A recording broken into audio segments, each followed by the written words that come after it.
Alright, so I already had a strainer down here, which has saved me time by having the strainer. Now, notice how I poured that milk in.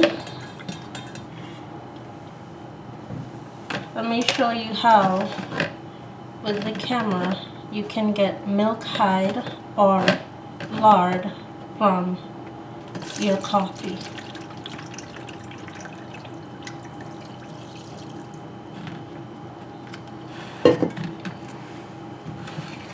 See all of that right there? This is what the Australians use as lard, and this is why that baker did what she did in order to try and cut out an Australian named Tommy Hilfiger. This is lard. This is what Tommy Hilfiger uses when he cooks. That's it right there. It's just strained coffee. Strained coffee. Not fecal matter to the courtroom. This right here, as you've seen, is strained coffee. This is strained coffee. And this is what Tommy Hilfiger uses to cook. And Tommy Hilfiger uses this to cook instead of purchasing butter, therefore giving him the texture of butter instead of, well, you know, buying Australian butter. That's it.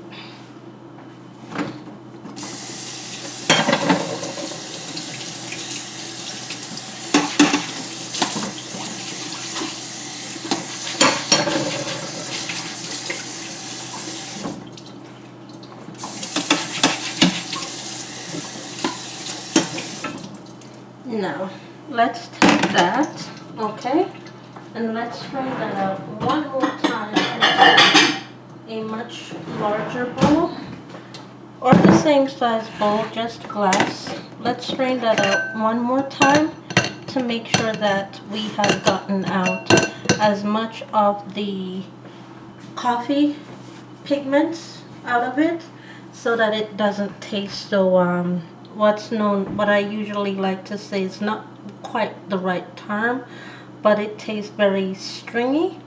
One more strain and that should take care of this stringy taste. Making sure that there is no more lard effect within the coffee itself. That's it right there. That's how much I've gotten out of 2 strains. That's 2 strains right there. Right? Can probably get one more strain out of that too. Let's see what we get out of a 3rd strain. All this before an Australian named Tommy Hilfiger has his morning coffee. Let's see what we can get out of a 3rd strain. That's a 3rd strain. And he uses all of that as butter. He uses all of that as butter. Sometimes it takes him up to 6-7 times to get all of it out. So I'm just going to continue until all of it comes out. Let's continue until it all comes out. And it's out by the 3rd one. I have completely strained the coffee of all the lard factor by the 3rd one. So this lard that I've strained out and rinsed out will be good enough for Tommy Hilfiger to make bread with. It would be good for him to make 1 loaf of bread with.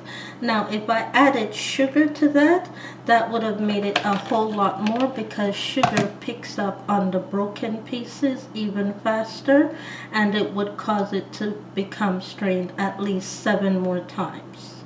So, depending on if I'm not thinking straight to not add the sugar before, I normally end up adding the sugar before. but I'm thinking straight today, I think. So I did not add the sugar, which only gives me 3 strains in order to end up with a clear, clean coffee.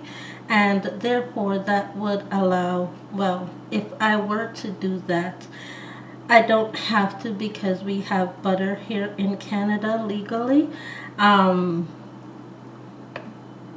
would be able to make a loaf of bread with this that I've strained out, which is 1 full tablespoon of lard through coffee. That would be 1 tablespoonful. That is not fecal matter, that is lard. That is lard made with coffee.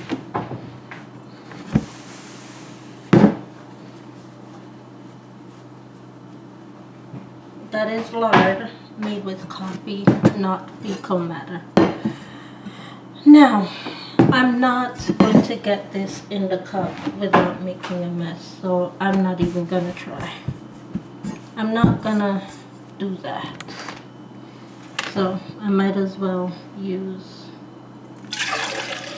the towel. Okay?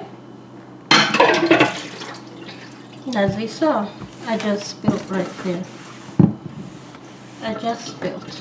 Now let me test this with the straw to make sure that all the grains of the lard has been moved out before I add sugar. Amen. Clear. It's clear. It is clear. No lard. No pigments. No nothing. Nothing. Clean, capitulated, and strained. Now I can drink my coffee, and Tommy Hilfiger can go ahead and make his bread.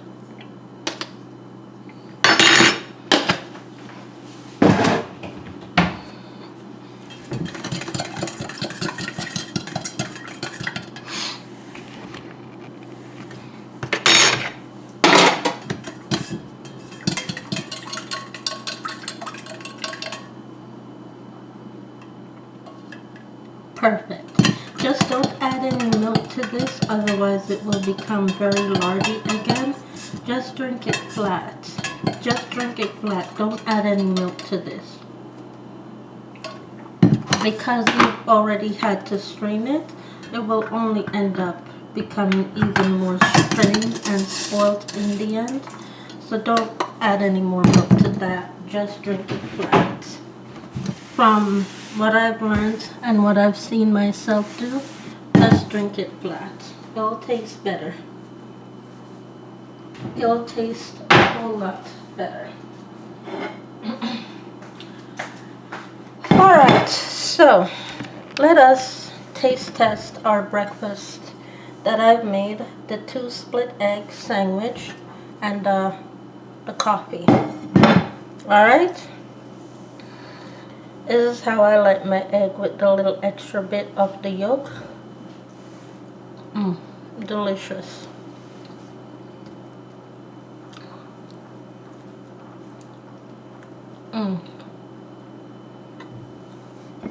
Delicious.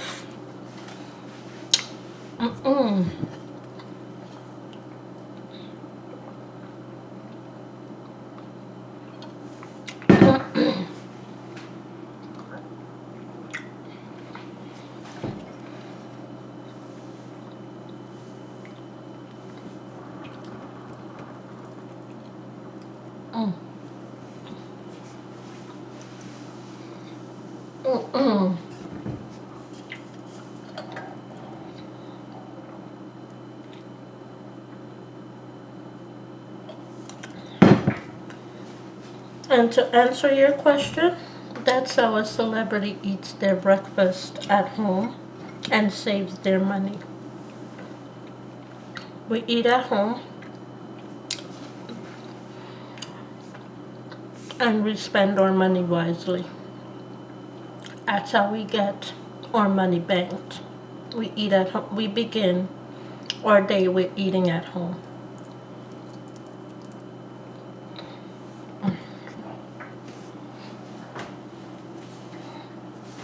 So when you see us eating out there, we're all treating ourselves at least once out of our paycheck.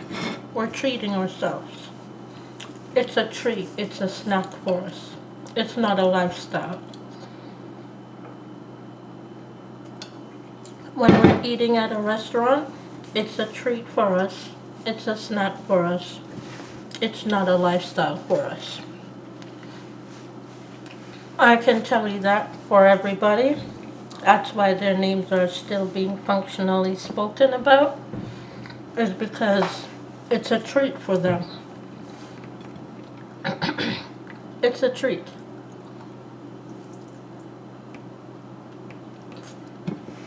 And what that does for me is it allows me to enjoy my cooking at home more. When eating out becomes more of a treat and a snack, then it becomes a lifestyle. I enjoy eating my cooked meals at home more. It doesn't become a cumbersome act to cook and not eat it at all.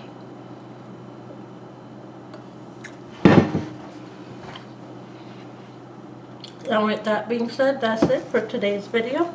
Thank you all so much for watching, and I'll see y'all in the next one. Bye.